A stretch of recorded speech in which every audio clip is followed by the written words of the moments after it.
మేము పుష్ప సినిమాకి ప్రీమియర్స్కి వెళ్ళినప్పుడు ఆర్టీసీ క్రాస్ రోడ్స్ సంధ్యా థియేటర్కి వెళ్ళామండి.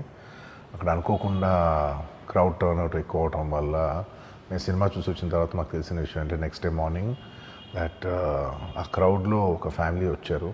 ఆ ఫ్యామిలీ కొంచెం దెబ్బలు తగిలినాయి. అండ్ ముఖ్యంగా ఒక lady, the mother of 2 children, ఆవిడ రేవతి గారని, ఆవిడ నెక్స్ట్ డే మార్నింగ్ అన్ఫార్చునేట్గా ఆవిడ ఆ తొక్కిస్లాట్లో దెబ్బలు తగిలి ఆవిడ చనిపోయారని తెలిసింది.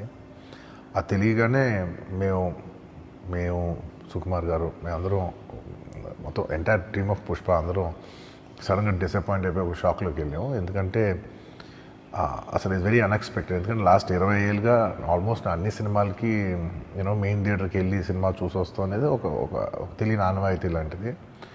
అండ్ ఇన్నేళ్ళుగా ఎప్పుడు జరగలేదు. సడన్గా ఇది జరిగేసరికి మేమందరూ కూడా చాలా డిసప్పాయింట్ అయ్యి చాలా షాక్లోకి వెళ్ళాం. ఈ న్యూస్ తెలిసిన వెంటనే ఆన్ ద ఫస్ట్ డే